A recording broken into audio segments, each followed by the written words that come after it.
Be sure to subscribe, keep pounding, _TV, the best Panther YouTuber ever. I'm rocking with the big cat. Pause up. Keep pounding. What's going on? Christian Miller here, linebacker of the Carolina Panthers. Just want to give a huge shout out to Keep Pounding TV. Keep doing what y'all are doing. Appreciate all y'all support. Everybody go subscribe right now to the YouTube channel, Keep Pounding TV. I'm rolling with the big cat. Going on with the big cat, my cool cat. Put your paws up. If you're rocking with the big cat today, we got a special guest, Ross Smith from the Carolina Panthers, former Carolina Panther, played with the Panthers from 95 to 1998. Super excited to have him here. I only ran into one other Panther from the 95 team, and that's Willie Green. He was my owner in the semi-pro team, so I'm blessed to have you, man. Go ahead. The floor is yours. Well, look, man, glad to be with you. Like we just talked about quickly, I'm from St. Paul, Minnesota originally. Grew up a Vikings fan, but the Panthers are my squad and my number one team. And I get asked often, what's your favorite team, and it's Carolina Panthers. Even though I started my career with the Patriots, and had a chance to play for Parcells for a couple of years, which is just an honor. He's just a monster. But this is where I live. This is where I choose to build my businesses. This is where I love the area. I love the team. Got close with the Richardson and that family. And this is where I kind of went from boy to man. And I'm never leaving Charlotte. Something crazy is gonna have to happen for me to leave this place. So I love it. I live downtown, right by the stadium. I could probably hit a 5-iron and hit the stadium. So yeah, man, this is where I've been for 25 years. I'm not going anywhere. That's what's up, man. That lets me know you already touched on some of the questions I got for you. I want to start off, man, with you being a part of the 95 team. We got a lot of new Panthers that don't know much about that. So you're like a living dinosaur, you know what I mean? So it's a blessing. Tell us a little bit, take us back down memory lane. Tell us about 95, what was special, or what was the culture like with the Carolina Panthers in 95? Yeah, that's a great question. And it's part of why I fell in love with this organization. I was the first player picked in the expansion draft, leaving New England, and I'll be real. Like I had a savings goal that I wanted to reach when I got to the National Football League. I can't remember what the number. I don't know what the number is now, but back then, in the early '90s, I think like half of players within 5 years were declaring bankruptcy and all that. So I wanted to make sure that I could save enough money to set up a retirement fund so that I could retire at 65. That was my first priority. And then obviously you want to save more and more and move it from 65 to 64 to 63 to 62. Okay, so you work financially from retirement forward. So I had a very distinct savings goal, and if I stayed in New England, it was going to push that out 2 or 3 years. If I came to Carolina, there's a chance that I could hit it my first year down here. So now I knew with Parcells in New England that they were going to be good. I was part of that. We were, 2-14, and Parcells came in. We went like 8-8. The next year we were in the playoffs. Like I knew they were going to win multiple Super Bowls. You dig? I mean, yeah. They were going to get really good. Parcells was turning New England into the Giants. That was happening, and I was part of that. That was real, But I've got to take care of Rod. Parcells could cut me any second. I mean, you could get hurt any minute, right? You're just lucky to be in the NFL for a short period of time, and it could end any second. So I decided, let me take a risk. I'm going to come to Carolina, make myself eligible for the expansion draft, come to Carolina. I did not think I'd be the first player picked. I was. Came down here after the draft to meet Jay Richardson, picked me up in his limo from the airport. We're driving in on Wilkerson Boulevard. Now this is 1995. You dig? So we're driving into town, and he's proud because there's some skyscrapers and all, and he's like, Rod, look at that skyline. Where else would you want to play? And in my mind, I was like, I was living in Marina Bay next to Mo Vaughn, looking at the skyline of Boston, right? I mean, like, you know what I'm saying? He was so proud, and I dig it. But I was like, I was, my house, I can see Boston from my crib, right? Like, you know what I mean? So I was like, you mean those 2 tall buildings? So we did the press conference and all that, and he was so proud of what the city had become, and so proud that he had a team coming to Carolina. And I don't say Charlotte. I mean, it for real is Carolina Panthers. It's not Charlotte Panthers. Like it represents South Carolina and North Carolina, this region. And I was excited to be part of something new. And the last story I'll tell you is this, even though we played the first year in Clemson, I thought that it was instrumental in building a collective character and a closeness on an NFL team that I had never seen before or since. Meaning that you had to get on the bus. So, well, first of all, you got a bunch of knuckle draggers from all over the country, right? So you got cats they brought in from Sam Mills and Maxey and these guys they brought in from the Saints, Toy Cook, they brought in Pat Terrell from the Rams. All these guys come from all different places. So there was no hierarchy. You know what I mean? Like nobody was like a 12-year veteran that had been there forever. There was no Steve Smith that had been there for 10 years. And like you could go to him and say, hey, Steve, where should I buy a place? Or like, where should I rent? Where should I get food? Where should I eat? Where should I get a car? There was nobody that had experience in the Charlotte market to be like the guy to like give you advice on what to do. Because when you're a rookie, I got to New England, there were guys, Andre Tippett was my like big brother. I was like, Andre, where should I live? He said, well, you want to live here, here, here. I go, okay, well, how do I deal with police? I heard police are a big problem in Boston for brothers. He goes, here's how you do it. Do this, this, and this. I go, okay, well, so-and-so car dealership wants to give me a car. Should I take her down? He goes, no, don't work with these guys. Work with these guys. I mean, the older guys in the team can give the young guys a bunch of advice, which is critical. I mean, you're 22 years old. Somebody gives you a bunch of money and says, good luck with that. Like, you wonder why cats go broke, because they don't have adult figures in their life that have experience above and beyond them to like help them work through some of these decisions. So in Carolina, it was weird because we all came in together and there was no like established veterans. It was just a bunch of cats thrown together. Nobody knew each other. How do we conduct meetings? Do the veterans sit in the front or the back? Do the coaches are they going to be in front of the projector or to the side? Like nobody knew everything was new. So I thought one thing that they did, which was really cool, is they put the team on a bus, just the team members on a bus the night before a game. We played Clemson, and we'd get on this bus and we'd all ride down together. And so you get that on away games, but we got that on home and away games. It just gave us a chance to like get to know each other. I'm sitting next to Willie Green, on a 3-hour bus ride, and I got to know this dude. So now Willie and I become friends, where normally we wouldn't be friends. He'd be in offense, I'm on defense. I only see him unless I'm playing against him, unless I'm trying to kill him or he's trying to kill me. But being on the bus and switching seats all the time, you got to know the guy, the man. And then what was cool, on the way back, Jerry Richardson allowed us to have all family members could be on the bus ride back. So we play the game Sunday. Let's say we have a 1 o'clock game against the Jets, first win. So we beat the Jets. Okay, Sam Mills picks off that pass in the third quarter for a touchdown. I'm chasing him. Yeah, touchdown. We win our first game. So now, right? So now remember that. So now we're on the bus on the way back, and like my mom's in town, so my mom's on the bus. My girlfriend's on the bus. My brother's on the bus. And then I'm sitting next to Willie Green. Willie Green's on the bus. His wife's on the bus. His kids are on the bus. His grandma's on the bus. So now our families are interacting. You know what I'm saying? So now it's not just Willie and I. It's like my girl knows Willie's wife. My mom knows Willie's mom. And then my family's meeting other people's families. Terry Collins' mom's talking to my mom, and my dad's over there talking to Yakatuka's dad or somebody. So the families got close, and that created when you're asked out there to take on a block of something, you're doing your job.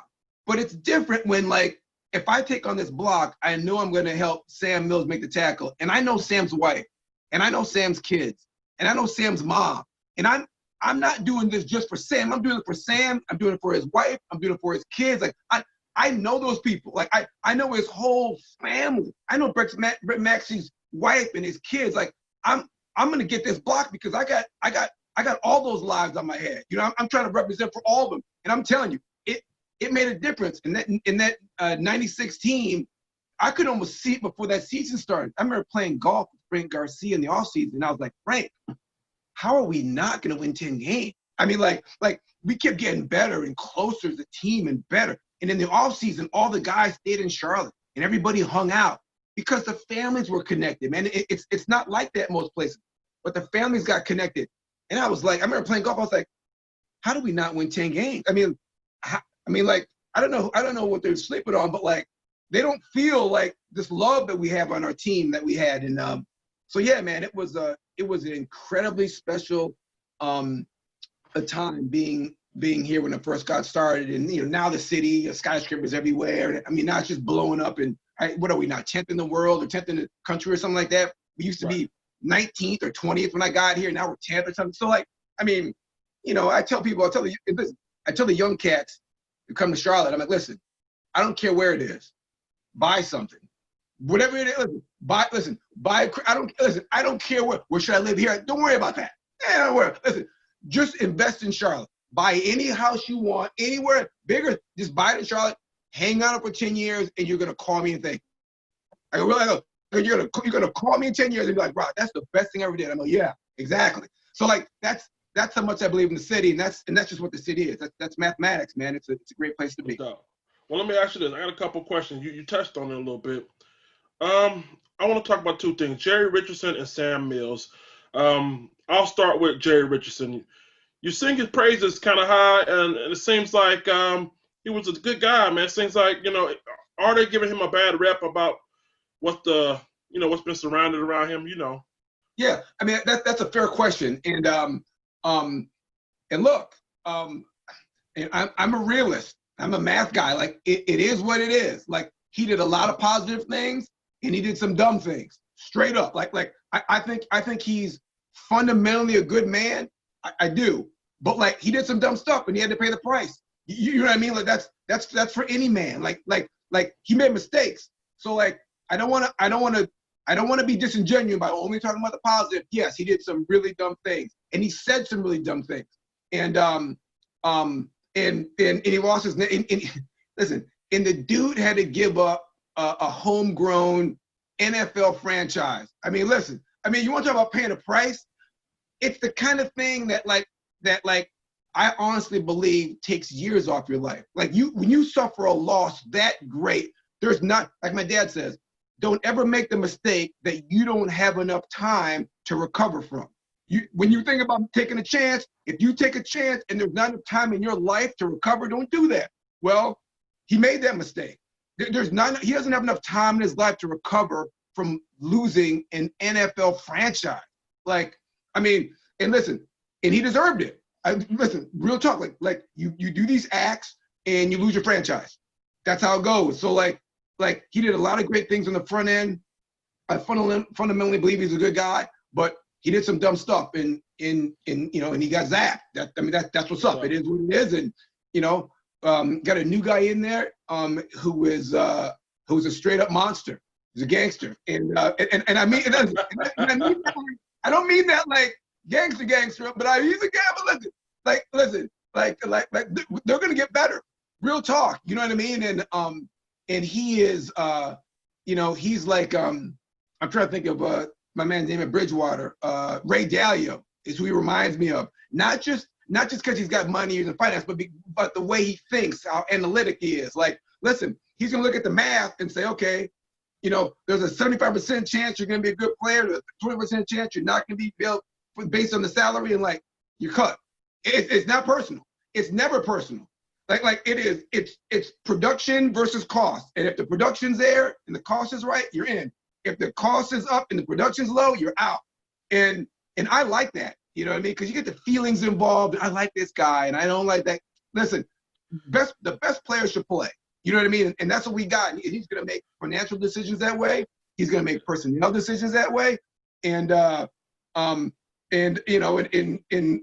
you can bet that whatever he does, he is crunched the numbers and he's taking the gamble on winning. You know what I mean? Like if he makes any move, he's researched it and he thinks this is gonna have this is gonna make us better. Now it may not, it's a percentage, but every move he makes is to be better. There's no ego in that thing. So I'm excited for what he's gonna do with the team over the next couple of years. And I don't mean to paint Jerry all in the good light. Like he did some funky stuff too. And I can't even imagine an NFL franchise that you brought out of the ground and the league comes to you one day and says, you need to step down. Like, what is that all? I mean, it's shit. So I hope he does well. I hope he recovers and lives a long, happy life. And I'm grateful for him for bringing me down here, no doubt. But yeah, man, he paid the price, no doubt. Yeah. Well, let's move on to this question right here, man. This is something that has been a topic on my show, and I know certain other people feel this way, but you got to play with the man, Sam Mills. Some people don't consider him a legend because he came over from New Orleans, say he wasn't here long enough. How do you feel? You play with the man, and you just be real with me. What do you have to say to people? Sam Mills is and was one of the greatest men I've ever been around. He is I have what I call my all-man team. Sam Mills might be the captain. Real talk. And the thing is, when I first saw him, I was in disbelief. I saw him, I was like, this dude. I was like, listen, I was like, that dude. He literally is like 5'9", 5'8", like 220. No, if he's 225, like, I doubt it. Like, he's 220. He's a little fire plug, but he's only 220. Our fullback's bigger than this dude. You know what I mean? And I was like, this is the dude that's been leading that Saints defense for years, as nasty as they were. He did have these fingers that were about 6 inches thick, it felt like, when you shake his hand. But just as honest and forthright and committed, and was in at 6 a.m, would help anybody in any way, whether somebody was trying to figure out where to live or wanted some financial advice or who to talk to about an injury or getting a second opinion on anything. He was there to help everybody and help me. And the thing too is, some guys, I can count them on one hand. Some guys are so concerned with winning the game that they would do any and everything, even at their own detriment, to help their teammates play better. Meaning that a lot of people don't understand this concept, but you only have about 20 seconds between plays. Maybe like 15 seconds between the time when the offense breaks the huddle and the time the ball is snapped. So here's what has to happen. We've got, you and I are playing next to each other. We've got 15 seconds. Okay, now you're making $2 million a year, I'm making $1 million a year. That's a lot of money. Now, the way you keep your $2 million is to play well. The way I keep my $1 million is to play well. So if I've got 15 seconds, how much of that 15 seconds do I want to use trying to make you better? Or how much of that 15 seconds do I want to use making me better? Guarding my $1 million. You know what I mean? So a lot of guys are like, okay, I'll put 5 seconds into the team and I may give you a call, something that I see. I see the tight ends cheating. And I go, hey, big dog, hey, tight ends cheating. That gives you a little hit. Like, okay, you go, okay, look out for the run. Bet. Sam Mills would spend like Luke Kuechly. Sam Mills would spend all 15 seconds saying, hey, Rob, look out for this. Hey, Lamar, look out for this. Hey, Kevin, look out for this. Hey, Groot, look out for this. Hey, Tim, look out for this. Hey, look out for this. He'd spend every second of the 15 seconds trying to help everybody else out based on what he saw. And then with 1 second to go, he'd look and try to figure out what he needed to do and then go react.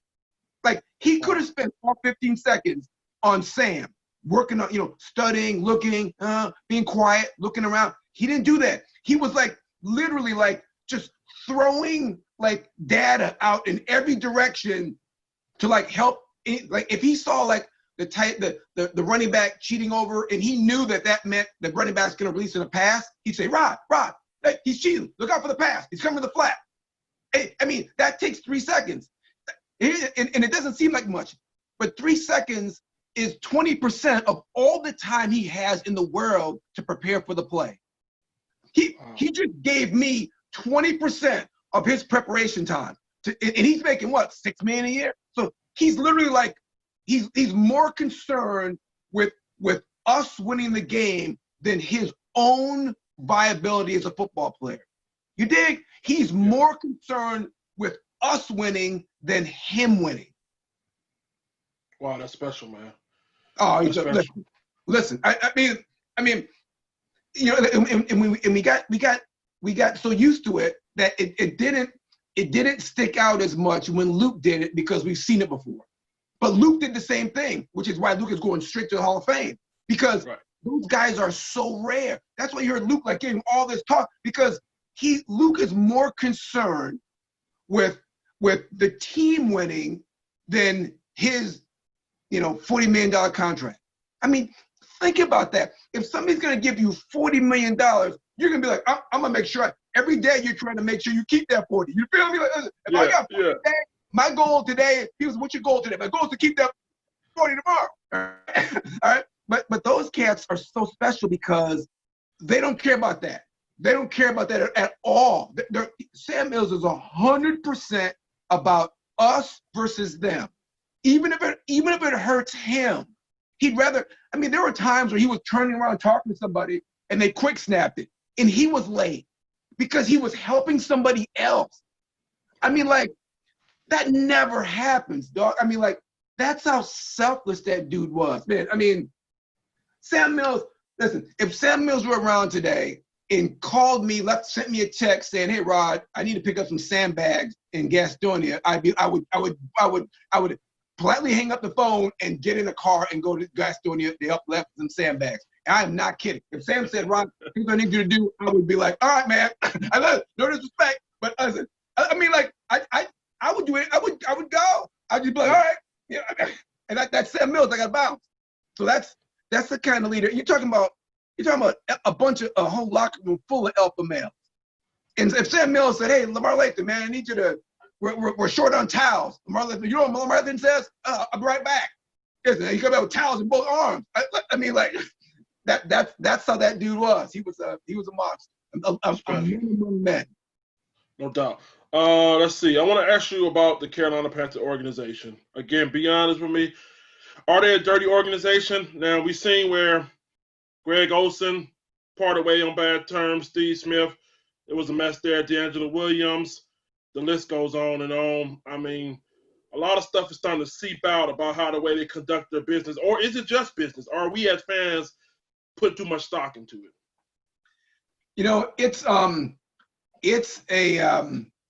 It's a mixture of both. I think that the Panthers could have done a better job ending long-term relationships with key elements of the franchise. You dig? I mean, like a guy like Olsen or Steve Smith or D'Angelo, at the end, it should end amicably. You know what I mean? And I'll give you an example. Like when I left New England, and I was a starter, but I wasn't a big name at all. Like I wasn't, I was I was the second best cornerback on our team. I was not a baller. But I was starting in the league. But Parcells like pulled me aside at the end of the season and had a conversation like, "Hey, here's the way I see things breaking down for next year at your position. We got several options. I'm only gonna be able to pay you so much based on other guys that have hit accelerators. I want to tell you right now, Rod, like kind of where you stand in the organization. How I think about you. You've grown a lot in the 2 years you've been here. I have a high value for you. Here's where you fit.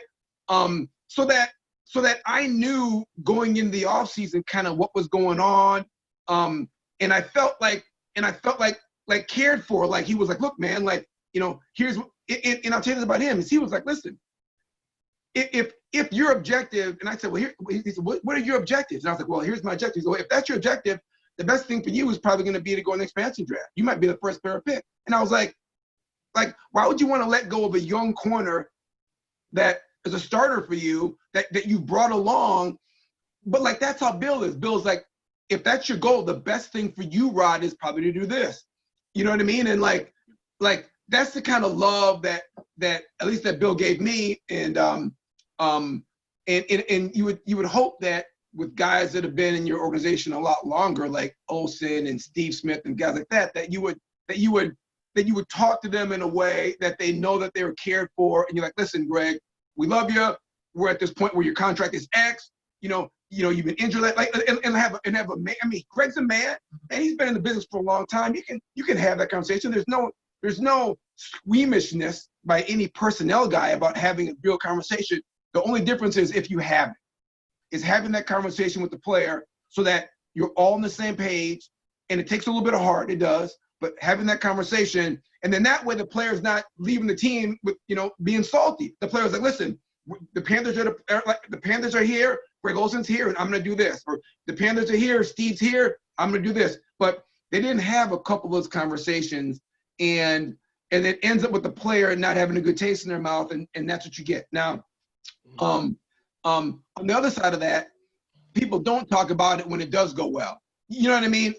Where it goes well, a lot of times you don't hear about when the player does get love, and it doesn't go well. But I think, yes, could the Panthers have done a better job with some of their key players? Absolutely. And I'm hoping that in the future they get better at that, And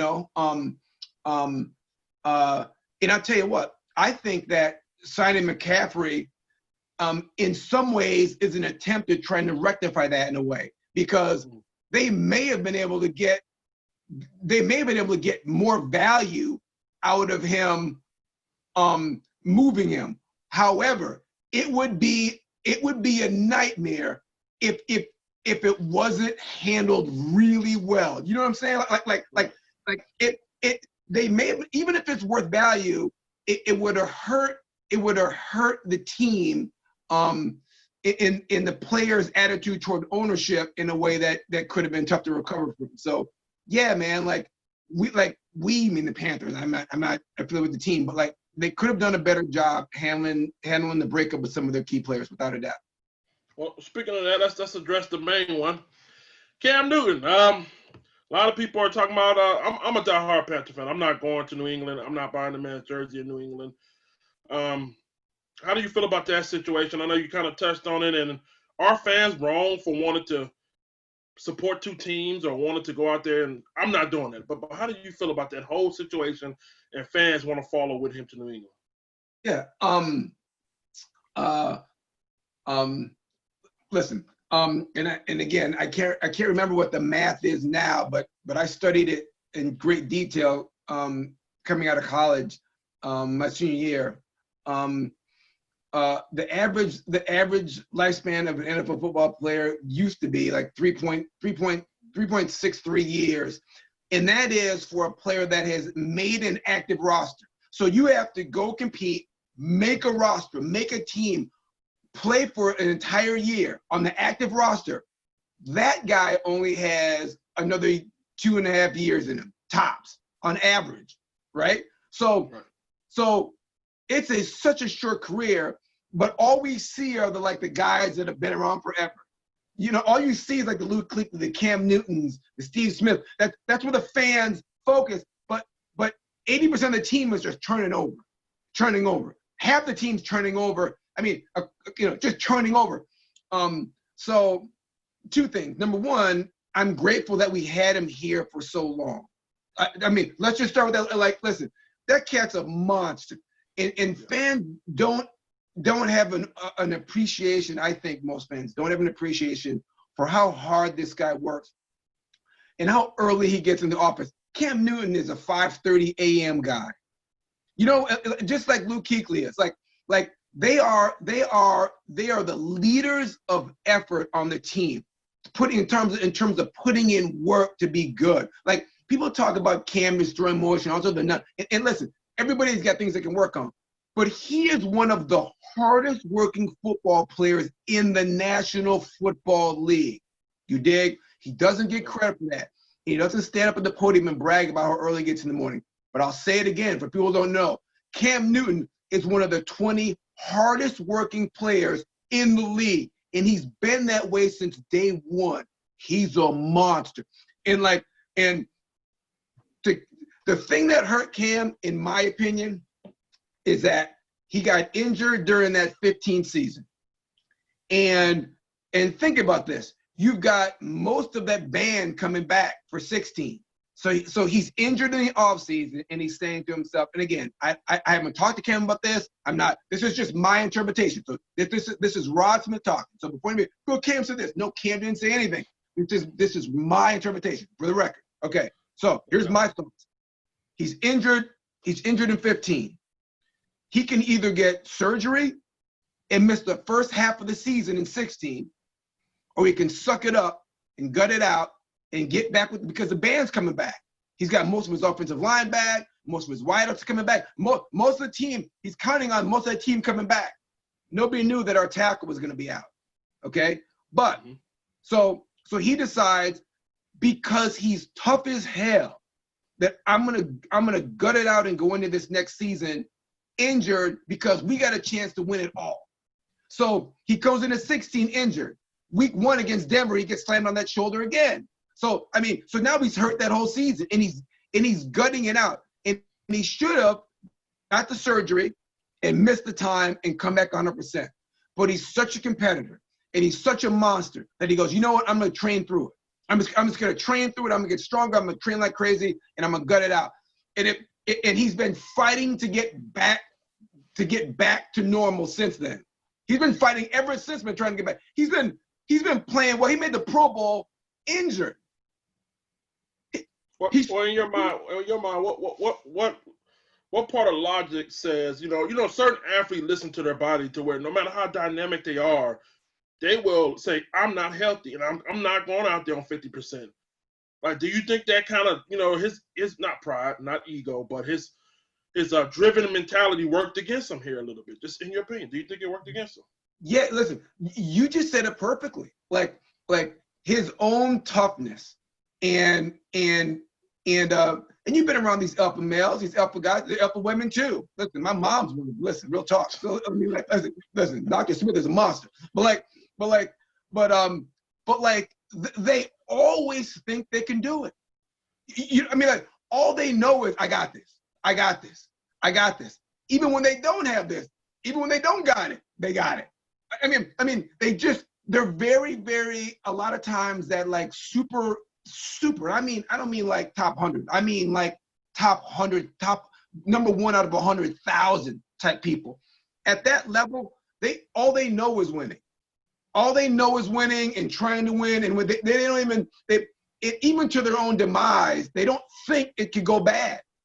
You know what I mean? Like, I remember Jay Richardson told me something. I'm kind of going off key here a little bit, but don't take your time.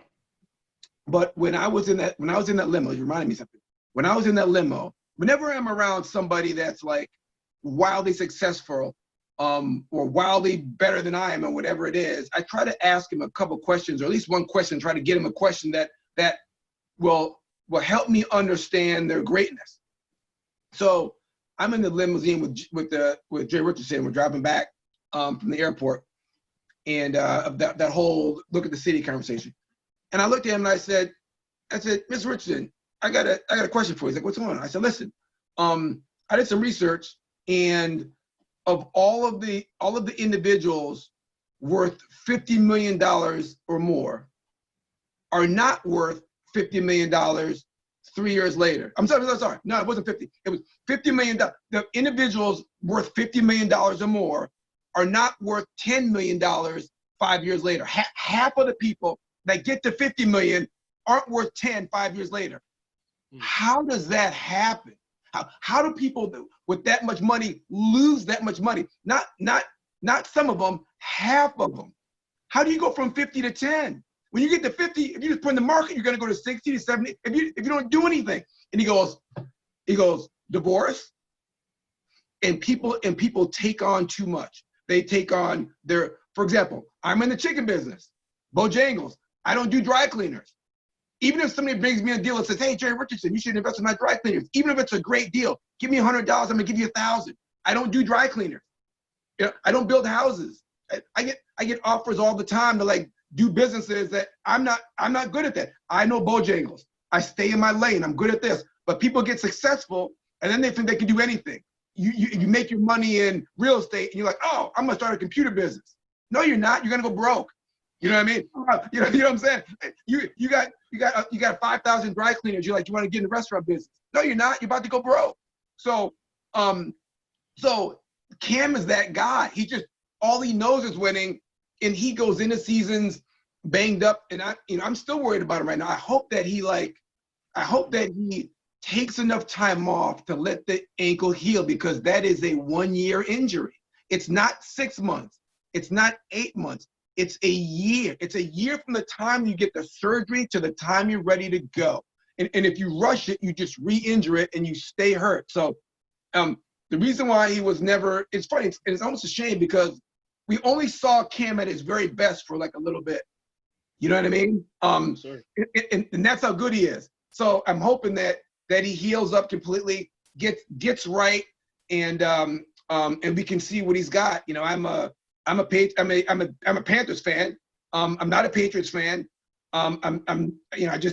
All those guys up there were after me. I had nothing to do with that. So like, you know, people are like, you a Patriots fan? You play for them? I'm like no, because those are my guys. You know what I mean? So but I hope success for Cam.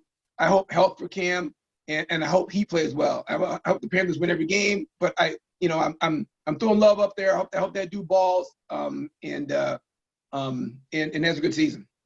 No doubt. Let me ask you this right here, man. You play cornerback.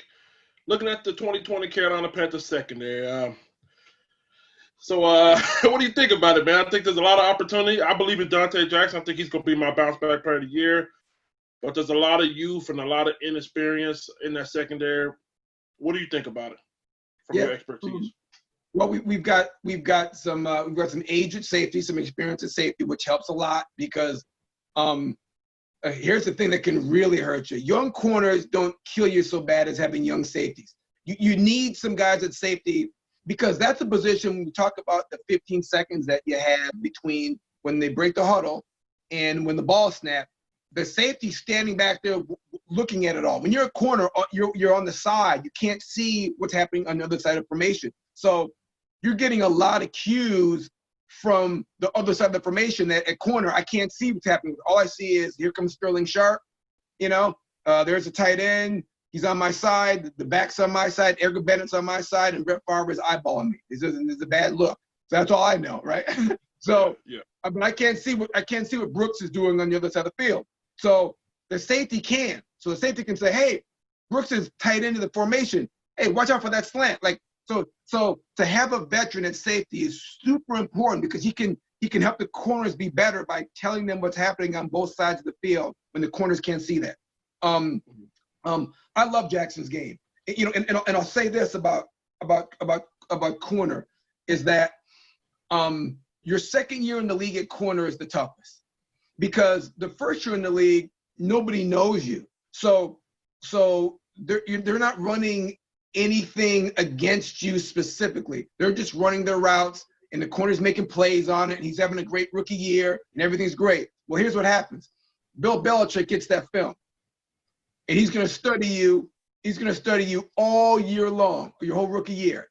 And guess what? When you see him again, when you see Bill Belichick in year 2 or these coaches that have been around, great coaches in the South, listen, you see Drew Brees the second time around, the second year, he's watched film on you all season long. He's like, oh, okay, Jackson, you like to jump the in route. Okay, Blair, I got something for you. Hey, listen, you think Drew Brees was like, I can't wait to see you pick me off year 1? Oh, okay, Blair. Yeah, they're going to run that same route and double move you. You know what I mean? Like, whatever. So here's the thing. Whatever worked for you year 1, none of that works year 2. I mean, like, your second year in the league as a starter is brutal because everybody in the league, especially the quarterbacks in this division, oh, my gosh. Listen, so I suspect that And here's what happens, that he's going to adjust. Jackson's going to look at the film and say, okay, here's what you did against me. Let me study the film all season. I got something for you next year. I mean, like, Right. I think he's gonna bounce back hard, and he's gonna be on his way to being a Pro Bowl corner. But that second year was a beast for everybody. Well, let me ask you this right here, man. A lot of people saying it's his attitude, man. I mean, you've seen where he's a very emotional guy. I don't necessarily mind the flair, you know what I mean? You got to play with some kind of energy, but you got to play with some kind of humility, too. You got to be able to hear. I don't know if you've seen the All or Nothing series, man. It gave him a bad look where they had Captain Mutterland in there. Not only Captain Mutterland, I forget. It was another veteran we had on our team. They were trying to talk to him, and he was kind of like, hey, I got interceptions. So they were just trying to tell him things, you know, and then after that, that's when he lined up against Antonio Brown. And so do you think his humility plays a part in that as well, as much as his technique and stuff? Or? Well, you know, I mean, you know, the thing is, there are a lot of ways to skin a cat. You know what I mean? And some cats go out there and just feel like, I'm by myself. I got this taken care of. You know, I got an interception. You know, the other thing is, I mean, the beautiful thing about the National Football League is the film don't lie. You know what I mean? I mean, the film don't lie. At the end of the day, like, it's on film for everybody to see, and it just is what it is. Like, if you're balling, you're balling. If you're not, you're not. And no matter how you feel about it or take coaching or all that, at the end of the day, you play well, you stay. You play well, you don't. So like he's got to bounce back this year. And if he wants to be an elite corner, he's going to have to play better. And if he can do that on his own, more power to him. If he would benefit from more coaching and humility and taking advice from other players. Like he's a man that's got to make that decision. You know what I mean? For me, I was always looking for help. You know what I mean? Like, you know, I don't know what that makes me, but like I was looking for as much coaching and assistance and help from anybody in all sources. You know what I'm saying? Like, I wasn't a natural cover corner, so I was like, hey, you got some help? Hey, right here, you got some advice? Bring it. You know what I mean? That was me. It's hard enough to play corner as it is by yourself out there. So a lot of ways to skin a cat. You know what I mean? And we'll know a lot more this year. The third year is a big year at corner. First year you kind of get a pass. Second year they're scheming for you. It's going to be rough on everybody. And then the third year in the league, we're going to see what he's really got. You know, we're going to know what's up this year. Got a couple more questions for you. Matt Rule and Teddy Bridgewater. A lot of people are giving Matt Rule a hard time, saying he's inexperienced. He got the whole college staff. Then Teddy Bridgewater. We heard the great Steve Smith, the legendary Steve Smith, call him duct tape Teddy. How do you feel about those two?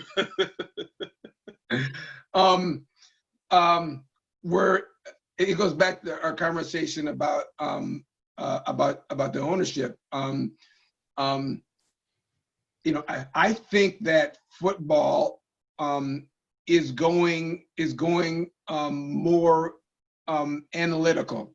It's becoming more and more math based. And it's funny, you know, one of the reasons why New England has had so much success, and Bill Parcells had so much success, is that they were Parcells was the most math-based analytical coach I had ever been around. This is way back in '93. Parcells was talking about like the basic turnover stat. If you have a turnover on special teams, and again, I don't know what the number is now. These are numbers in my head from 1994.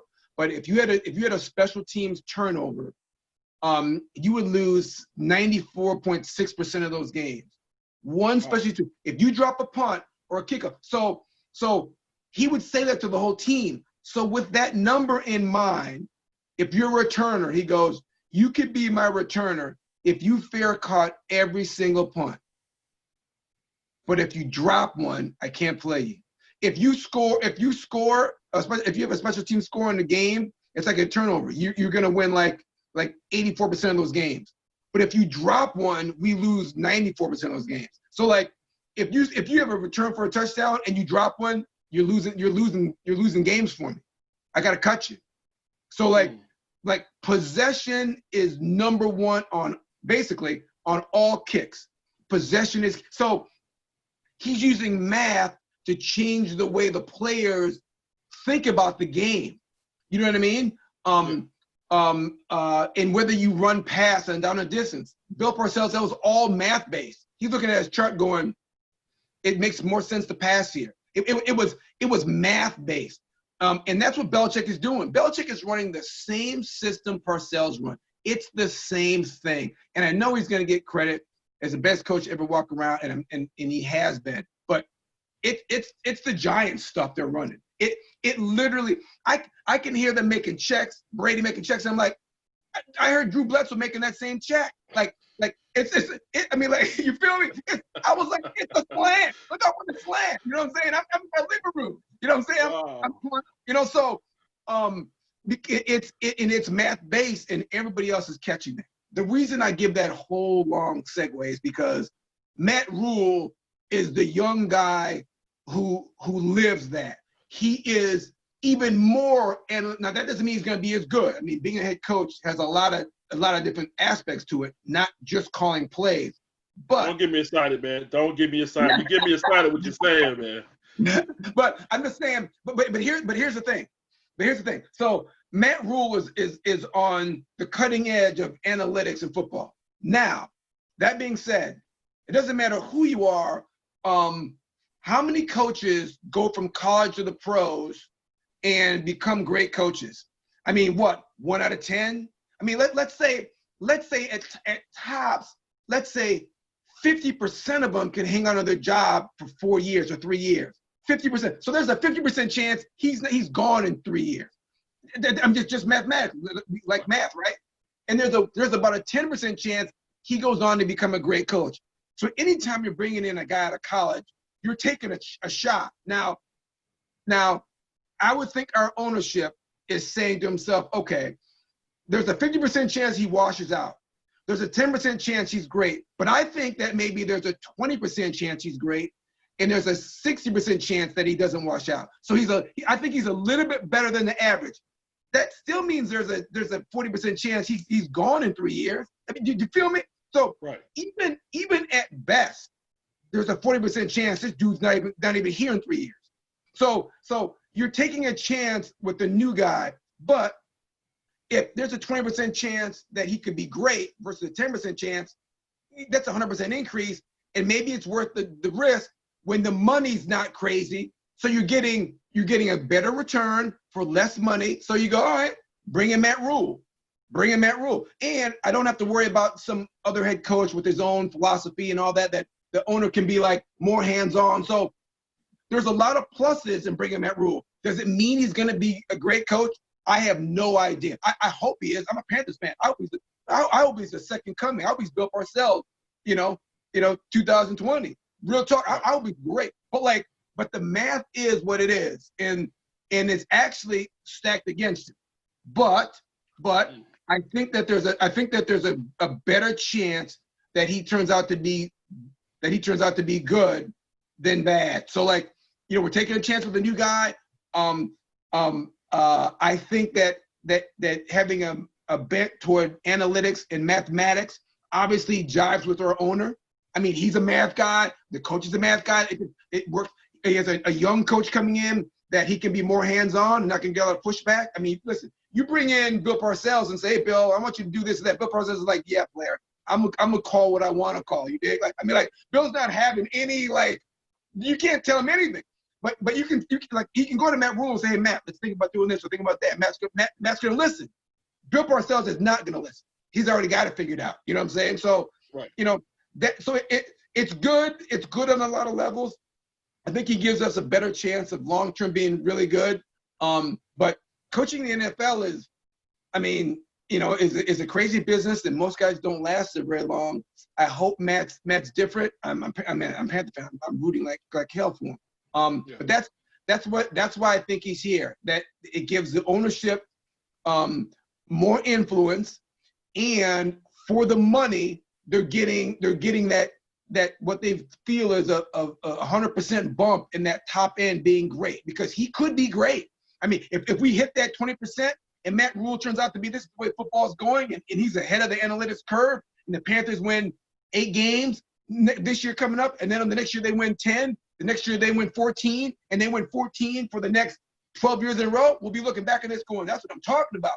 You know what I mean? If Matt Rule wins 2 games next year, and then 4 games, and then 2 games, he's gone. And like both of those scenarios are very real. We're betting on him hitting that top line and in having the added flexibility with the coach and influence. Obviously appeals to the owner. And again, they're so ideologically they're similar with the bent toward math and analytics that I as soon as I saw the hire, I'm like, I get that. And I'll say one last thing. I know I'm talking too much, so I'll do one last thing. No, that's fine. One thing I do like is that talking to the and I haven't had any personal conversations, but I read, because here's what I researched. I'm a research idiot. So when they hire Matt Rule, what I do is I go back and I find players that played for him or know players that played for him, and I make some calls to my guys who know this dude, not know him, but know or had sons that played for him, to get the feeling of what kind of guy is. You feeling? Is he one of those coaches that's about his team, or is he about himself? Is he like, I'm gonna win games and get to the next job, and I don't care who I gotta use to get there? There are coaches like that rise. There are coaches like that. There are coaches like that, successful coaches like that in the NFL right now, that don't give a damn about the team. They just want to make sure that their paycheck keeps coming in. That's real talk. But talking to Katts about who played for Matt Rule, they all love him. They all think he's honorable. He says what he means. Like if he says something, like he means it. He's got your back. Something goes wrong with the school. He's like he's got his player side. He's like, come in the office, tell me what happened, and then we'll talk to the academic office. Yeah, he's not kicking guys and saying, oh, I can't believe you did that. No. He's saying, before I make a comment to anything about a player, have the player come into my house or into my office, shut the door, just you and I, let's have a conversation first. And then after the conversation, then we'll talk to the media. He's that dude. Like players. He's a follow-through guy. He follows through on what he promised. Yes, players trust him. Players believe in him. He tells the truth. You know, at least to the players. I don't know what he says to the media, like Parcells, like Bill Belichick says whatever to the media. But the players in the locker room, Belichick, he's telling the real. You know what I mean? So he's that guy, which gives me great hope that he can get into that top 20% and be a great coach. Because it's tough to get. It's not impossible, but it's more difficult to be a great coach if players don't trust you. Not impossible, but more difficult. Matt Rule is a trustworthy guy, and everybody that's played for him believes him and trusts him. That is huge, huge. So I feel good about it. I personally, Rob Smith, feel great about that dice throw. Real talk. We're rolling the dice, but I feel really good about that throw. Yeah, because wow. He's on the cutting edge. He's young and works his tail off, and the players love him. Well, Matt Rule, I guess I got to say sorry. I'm sorry, man. Listen, man. I've been talking reckless, man. But shit, you're from a Panther, man. I'm sorry, my G. I apologize. We make mistakes. Listen, and people are coming to me too. They're calling me like, Ron, who'd y'all hire? And I said, wait a minute, hold on. Like, I made some calls. Listen, if the players would have said, man, that dude just used us to try to get to the next job, I would tell you the opposite. I'd say, I've heard bad things about this cat. You know what I mean? Like, I'm worried about this. Listen, I would tell you, I'm not just giving you the good news. If I hear some bad news, listen, I'll come back on, I'll share it with you. Like, we'll talk about both sides. But the players love him. The players love him, man. Like nobody had anything bad to say about him. And I was like, well, he did something wrong. They're like, no, man, he calls it like he sees it. Best players play. He doesn't play favorites. Like, he looks at the analytics, the math, and he goes, you're underperforming. I love you. You've been my 2-year starter. I love you. I know you're a senior, but like, the sophomores outplaying you. Here's the math. Who should I play? You know what I mean? Like best players play, dog. What do you want me to do? I mean, how do I tell the team that I'm playing you when this kid's playing better? I mean, then I become a liar. Now you're making me a liar. You're affecting my integrity as a coach. You know what I'm saying? It's my job to play the best players. And the math says he's better than you. And I love you like a brother. I recruited you. I talked to your mom. I was in your house. I met your family. I met your sisters. I love you. Love your family. But listen, I got to play this kid. The math demands it. Listen, this is what it is. Listen, if I'm not coaching well, I get replaced. I mean, like, if I'm not doing well, they don't say, "Oh, we really like you, Matt." They say, "You're 5-6, you know, and we're paying you $2 million a year. You got to go for $2 million. We can listen. We can at least go 500.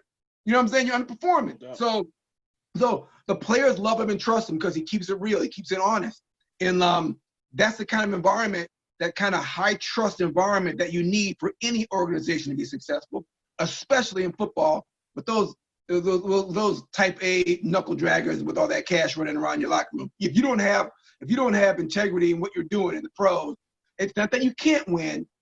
It's not that you can't win, but it's a lot harder. Let me ask you this right here. Teddy Bridgewater. They Yeah. said he was duct tape. How you be honest? How you feel about Teddy? I like Teddy. I mean, it's funny because he was on his way in Minnesota. I mean, he was an injury away from really getting it going in Minnesota. It's almost kind of sad that happened to him because he was you can tell a third-year quarterback. He was just starting to get it, starting to like make the checks. And in 2 minutes, he was calling his own 2 minutes. He was just getting to the point at the quarterback position where he had his hands on the machine a little bit, where they weren't calling plays and he was just executing, but he was just starting to like get his hands on the wheel, where he was like, okay, let me do the steering. Instead of you steering, I just get the gas. He started steering and shifting gear. He just started like understanding what the car could do, and he gets hurt. I think he's benefited incredibly for being down there in New Orleans for a couple of years. Because listen, let's be honest, they got it going. They got it going on offense, right? And that coach down there might be the second best guy in football. I mean, listen, so he's in that organization, and he got a chance. And again, he got the chance to put his hands on the steering wheel. You know what I mean? For a couple of games, he got a chance to drive the machine a little bit. He's like, oh, okay. And all you learn without being under pressure for actually having to perform, just watching Drew and just being in that system around that greatness. Because listen, the Saints, that organization is what it is, man. They're in the NFC Championship. Give me every other year. I mean, it is what it is, right? It's balling. It is. Yeah, man, they had like 10 years of just going wilding out, right? I mean, how they did it with the cheapskate and all the nonsense they do, like, I'm not about that at all. They could be borderline scummy, right? Real talk. But do they win games? Yes, they win games, right? And they're good at it. So we're getting a guy that I think is probably as good as he's ever been, and mature enough and with the wherewithal to execute to the best of his ability. You know what I mean? Like this is the best Teddy Bridgewater ever we're getting right now. And he's still young enough and healthy enough to hang in there. I worry about his durability. It's always been an issue, right? It is what it is. We're rolling the dice that he stays healthy. But and again, it kind of goes back to Cam. And again, I haven't talked to anybody in the organization about this, so this is Rod Smith's opinion. But I think that that the whole Cam decision came down to an understanding that Cam wasn't going to be healthy, and like we talked about it before. And I'm trying to think of my man's name. I'm blanking, but people that I've talked to that have had the exact same surgery that Cam had said that, Rod, listen, and I'm talking about guys that played 10 years in the league that were starters. I don't mean like some guy that was in and out. I mean like guys that went through the surgery, had great careers, and then came back to have great careers. They said, it's a year. It's a year from the time you get the surgery, from the time you're ready to play again. So they were hoping that Cam would be ready earlier in the season, but then I think it became more obvious that he was not going to be ready because it is a year injury. So that's what I'm worried about Cam in New England, that he rushes back to be the starter early and doesn't give that ankle a chance to heal. He needs to be out. He needs to be out until midseason. He really needs to sit down and let that thing heal. And for the Panthers, they were like, man, we realize that he's not going to really be ready until November. You know what I'm saying? He might not be ready till November. So, like, we need to have a starter in place before then. You know what I mean? And So they went out and got Bridgewater. And I don't think that the deal between Cam and the organization changed until the realization hit all the way that, oh, wow, this cat's not going to be ready until November. And then they're like, okay, well, and I don't know, again, I don't know what happened behind the scenes. I don't know if they said, hey, Cam, listen, we just watched you throw. Everything's great, but we know that ankle's not right, just the way you're running. So, like, listen, we don't want to play you until November. Okay? So here's what we're going to do. And Cam was like, I ain't feeling that. Like, I got to play week 1. And the Panthers may have been like, well, if that's the case, we got to let you go because you're not going to be ready week 1. Because I will be ready week 1. And, I mean, I don't know if that was the case. I'm not saying it even is. I don't know. Or if they just said, look, man, we're going to sit you the whole year. And Cam said no. Or they said, all right. I mean, I don't know what happened behind the scenes, but I know from a reliable source that injury is a year. From whenever you get the surgery until the time you're 100% is a full calendar year. You dig? So they need to have somebody week 1 who's ready to go. You know what I mean? Like you got to have a credible starter week 1. So you get the best guy, a guy that has upside, that's been in an amazing system, that physically has the tools to make all the throws, because some of the guys out there can't even make all the throws. Teddy can make all the throws, right? And he can make them under pressure. He can make them under blitz pressure. He can make them against zone. He can make them against man. He can throw it high and outside. He can throw it low and inside. He can throw the deep ball. He can throw the touch ball. I mean, he's got all the throws. I mean, listen, there are probably only 20 guys on the planet with that kind of arm. I mean, let's keep it real. I mean, there are only 20 guys on the planet that have all arm. Now, his Achilles is he gets hurt all the damn time. Pardon my language. But like, you his Achilles is lining up every down. Right? I mean, like there's a trade-off. He's got this great arm, and his mind's just getting right, but his body, goes out on him. So, and we haven't been great at protecting people. So, I'm hoping that a new offensive system, something where maybe with the ball up maybe a little faster, maybe run it a little bit more, was going to help him with that. But that's what you got. So you get if your Cam's not going to be ready to go to November, you got to have somebody week 1. You get the best value for the money to bring in a guy that is at his best. He's got the arm talent. He's a little fragile. That's the downside. And you get him on a deal that's, what is it, 3-year deal they signed him, something like that? Like nothing, 3 years. nothing, yeah, right? Nothing too crazy. Maybe the last year's an option. So like you're not committed long term. But I mean, just to make sure that you have a guy in position to start week 1. And then, I mean, what happens if things go bad and the ankle's not quite right and Cam's out the whole year? You know what I mean? Like now you're scrambling week 1 and you're going with a guy that's been a backup his whole career and you lose every game. Like, I mean, no, that's a bad look. You know what I mean? And that could destroy the franchise. So you can't let that happen. So you've got to bring in a guy in given who's available on the market at the time. Teddy's a good pick. Is he like the perfect guy? No, of course not. He's got weak points, no doubt. But I think he's a value for the dollar and the length of the contract. No doubt. We're gonna wrap it up here. I got some questions from the members, man. Just some kind of quick hitters. You know what I mean? Yeah, shout out to Tommy Walker. Tommy Walker says, what did you learn the most about the fans when it comes to fans? What I learned most about the fans, well, I'll tell you what, is that some of them, my screen just went on for a second. One of the things about fans is that, I'll tell you what, the Panthers fans are really nice. We're nice. We're sweethearts. We really are. We're almost too nice. We're nice. You play up in Philly. I mean, you play up in Philly, man. They're talking about your mom. They're talking about your dad.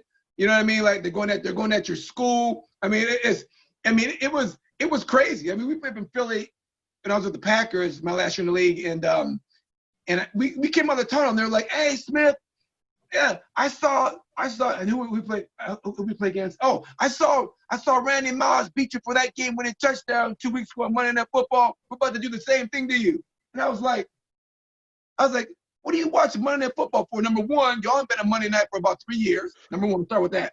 All right, Philadelphia, y'all garbage. Y'all ain't been on Monday night for years. You ought to be faking that I'm here in Philadelphia right now because y'all garbage. Number two, man, you bored as hell. So I mean, like, the fans are coming at you. Oh my God! And then in Cleveland, they were talking about Notre Dame sucks, and we lucked into the national championship in 1988. And I was like, it's 1996 and then 1998 right now. What are you talking? That was like over almost a decade ago. Like, I mean, like they're trying to. You got to go that deep in the wormhole to try to talk trash. And listen, and that's pregame. That's pregame. So the fans in Carolina are nice. Everybody's kind of to themselves. Nobody's talking trash. But you go to some places in the league, and the fans are coming at you. Coming at you in Buffalo. They come at you on the bus, rocking the bus one time. I was like, I mean, it's like college up there. But all I have to say is our fans are nice. In some places in the country, the fans are get after you pretty good, no doubt. No doubt. Shout out to Atlanta Boy 23. Atlanta Boy 23 says, "Why do you think we never had back-to-back winning seasons?" Well, listen, it's tough to have success in the National Football League, and I can't remember what the math is. I don't know what the math is now, but I mean, you think about like how many teams have made the playoffs. How many current teams have made the playoffs 3 years in a row? And I don't know what that number. I want to say it's 4 or something. I mean, like that's how tough it is to be good year to year. You know what I mean? I mean, what Saints, New England, Pittsburgh's been out now for a little bit. It's just, and that's what makes it great. The level of competition is so fierce that it has literally made everything else I've done in my life since playing easier. Wow.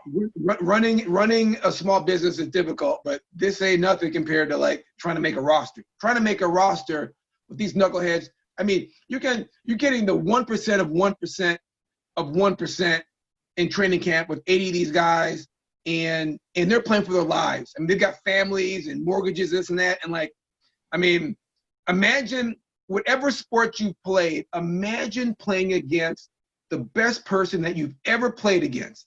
That person, you're playing against that person's older brother. Like that's what I mean. That's I mean, that's what it's like. Imagine, because everybody, all the guys listening, you played. I don't care if it's tennis or badminton or wrestling. You wrestled. Think about the most intense match you ever played against the best player ever, and it's that dude's big brother, who's like 2 years older, who's played 2 years more and bigger and 2 years older than you. It's like fighting that dude, and every year. Like every year, you know, and you know, people are like, man, why has Steve Smith got so much energy, why that intensity? Because you have to be that way. Like you have to keep it dialed up to 105. I mean, all year. And that's probably it. It's very, very difficult to be good year after year because the competition is so fierce, and you got to remember, like, there's injuries as well, right? I mean, most teams are an injury away here or there from being, you know, 10-6 or 6-10. I mean, two guys get injured, and you go from 10-6 to 6-10. Two out of 55. I mean, that's how thin it is. Yeah, it's just tough to be good. Now, shout out to Kendall Francis. He said, "What was your favorite moment being a Panther?" Favorite moment being a Panthers. Oh, listen, for me, it was beating Dallas. Oh, it was beating. Listen, oh man, that was so sweet. Listen, Good answer. Especially walking prime time out on a stretcher and then putting Michael Irvin on a stretcher. Listen, and I got mad respect for both those cats. They're my friends. Love them both. But man, it was nice watching. It was nice putting them both cats on stretchers. That was sweet. You know what I mean? And then Yeah. And then the funny part, and then after that game, running around the stadium and high-fiving the fans and all that, and going out to South End Brewery afterwards, Sam Mills and everybody's wife and all that. I'll tell you one funny part about that game is, but that funny part, but a funny story about that. So, Troy Aikman is on my all-man team, and I'll tell you why, because his reputation for physical toughness is well deserved. Like the third play of the game against Dallas, we run a blitz, and everybody knows it's a blitz. I wasn't good at a lot of things. I was not good in coverage, but I was a good tackler and I was good at blitzing. So we run the same blitz, strong side. Everybody, it's a good blitz for us. So every team in the league seen it and prepared for it, right? So sometimes you can't even hide it. Sometimes you know it. Sometimes you just like, we're gonna blitz. We're gonna blitz, and you just have to block us, whatever. So I walk up the sideline, Troy Aikman goes, hey, we got blitz. Now, I'm not even hiding. I just walk up the line of script. I go, you can listen, block me. Somebody's block me. So, and Lamar Lathan's on my side. Okay, so I get a burst in the tight, and I get around the tight end. So the tackle spins out to get me, and they free up Lamar. The guard goes down, the tackle goes out, the tight end goes out for me, and they leave Lamar unblocked. That's a mistake, right? Wow. Lamar hits Troy Aikman on the dead run. He runs like 8 yards and hits Troy Aikman right in his jugular vein. I mean, his helmet hit Troy right in the jugular vein. Bow! Helmet's up on the side of his face like this. I mean, Troy Aikman's feet hit Lamar in the chest, dumped him on his head. I look over, I'm like, did you kill him? Troy Aikman turns around, his nose is broken. He's got blood coming down his face. It's cut his lip. His face mask, his chin strap broke. His face mask hit him in the face. You feel me? Both straps broke. Bang! He's bleeding. He spits out blood. And Troy Aikman goes, spits out blood. He's like, nice hit, Lamar. Wipes his face and walks out the field. I was like, oh, that dude's a G. So then we're like in like the third quarter. And he comes out of the locker room. He's got, now he's got stitches and his nose all clogged up with like a fighter. Like he looks like Rocky out there. Yeah. We run the same blitz. He's like, hey, Troy Aikman calls it again. Whoa. Okay, now they double down on Lamar Lathan. And they leave me unblocked. So now listen, I hit Troy Aikman. Here's the crazy part. Troy Aikman looked over at me like this, snapped the ball, and he saw the mistake. He saw them blocked down, and he saw me coming clear. And you know what this dude did? What's that? Troy Aikman went like this. He turned away from me and stood in the pocket like this. Waited for Emmitt Smith to come free. And then delivered it like this. There was no leaning away or no. Stood up like this, 90 degrees to the ground, like this. And he knows I'm coming. He knows I'm about to blast him right in his back. He went like this. Didn't even flinch. Waited. Get free, Emmitt, get free. And then delivered it and pow! The first thing that hit the ground was his face. I blasted him. Listen. And then I hit him like a gunshot. Then I helped him up. And I was like, dude, get rid of the ball. He's like, man, he goes, I gotta hang in there, Rod. He's like, good hit. I saw you coming. I know you saw me, man. Hey, Troy, get rid of the ball. He's like, hey, I gotta keep fighting, man. Gotta keep fighting. So listen, all I say to that story is because I can't even put into words the kind of physical toughness and the physical ruggedness that you need and the mental toughness you need to stand in that pocket when there's a blitzer unblocked and he didn't flinch. 99% of guys are doing this. And he's already all busted up. Troy Aikman is a G. And I know there's been some talk about Troy Aikman and guys and this and that and where he dressed when he's home by himself and all that. Listen, let me tell you this. I don't care. I don't care if he wears pink tutus because he could be a quarterback. Troy Aikman could be a quarterback for me tomorrow because that dude is a G, a leader of men. Toughness like this, toughness like that. I have never seen a quarterback stand in the pocket like that under that kind of physical pressure that we were putting on him out there on that field. right out there in that practice field, in that field, right over there, like I've never seen a quarterback stand up under that kind of physical pressure. Troy Aikman is a G. I don't care if he wears pink shorts. That dude can play quarterback for me tomorrow. That's my Troy Aikman. He's a beast. Got one more question for you. Curtis Paris. Curtis Paris says, which player or coach had the biggest impact on you? Two of them. One of them is Barry Alvarez, was our defensive coordinator at Notre Dame, and he's the one that got me over from offense to defense. He got the party started and had faith in me and played me as a 19-year-old knuckle dragger, put me out there corner and gave me a chance to play and started the party for me. So that's him. And then the other one is Bill Parcells. Bill Parcells took me aside, put me under his wing, and taught me how to play corner, because I was just a small safety playing corner.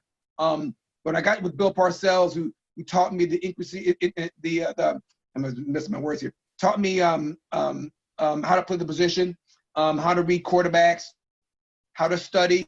And he said, listen, Rod, you'll never be a great cover corner ever. You don't have the instincts. But if you study film and you anticipate and you put a lot of time in other areas, you can be good enough to play in this league as long as you can stay healthy. We can get you there in a couple of years if you listen to what I say. And I did, and I had a nice career. Played a lot longer than I ever would have had I not had that coaching from him. So very grateful to Bill Parcells and to Barry Alvarez. Now, Barry Alvarez went on from Notre Dame to become the head football coach of Wisconsin and then become athletic director. I mean, he's a legend up there, but he built that program. So both those guys are key. No doubt. Rod, I want to thank you for blessing Keep Pounding TV with your presence. You laid a lot of knowledge, man. I cannot wait to get the feedback on this video. Anything you want to promote? I know you got your business, and also I see you're a pretty fit guy on Instagram as well. So go ahead, the floor is yours. Promote your platform, your businesses. Yeah, well, I own Magnolia Installers. We do cabinetry for multifamily developers. That's my core business. And within the next 2 to 4 months, we're going to launch a green game, which is a green smoothie. It's freshly made, and we're putting the final touches on it and getting our financing together, and that's going to launch. And it's all about longevity, and helping with insulin and giving good fiber and nutrient availability and vitamin availability, and makes people healthier. So that's launching in 2 to 4 months. Keep your eyes out for Green Game. GreenGameLiving.com. We'll be up and running here in the next couple months. Tell them your Instagram, because everybody needs to head over that's a Panther fan and follow this man. Oh my gosh, I don't know if my girl changed it up. No, I think it's Rod Smith ND. I think it's what it is. Rod Smith ND. Yeah, definitely go on Instagram or whatever, how that goes. I'm still learning it, but Rod Smith ND. And we've got some fitness tips on there and some motivation stuff we get into. And we'd love to answer any questions. You can always DM me as well. What's up? I'm your host, El Grande Gato, also known as the Big Cat. My cool cat, put your balls up. If you rock with the Big Cat, make sure you head over to KeepPoundingTVShow.com, subscribe to the channel. And as always, paws up and keep pounding. I'd like to take the time out to thank Keep Pounding TV membership sponsors below. It is because of supporters like you that we're able to create quality content. Please consider joining the Keep Pounding TV membership by clicking the join button right above the channel header. With 3 different tiers and packages, we have a little something for everybody and affordability. Make sure you join. Pause up. Be sure to check out KeepPoundingTVShow.com, where we had the latest Panthers article, exclusive behind-the-scenes content, vlogs, videos, schedule, fantasy football, and much more. Also, be sure to check out Keep Pounding TV's official merchandise, where we have Paws Up hats, Gato shirts, and much more as well. I want to give a very special shout out and thanks to all the Keep Pounding TV cool cats and members. Paws Up, keep pounding. Ladies, be sure to check out Tori Bell Cosmetics. Shop with the ambassador and affiliate Sabrina Francis. Her link is below. For all your cosmetical needs, from eyeliners to lip gloss to eyelash bling, they got everything you need. Check the link in the description below. Be sure to check out On the Live Show Radio. Check out the latest Christian hip-hop / R&B. Be sure to also subscribe to the YouTube channel.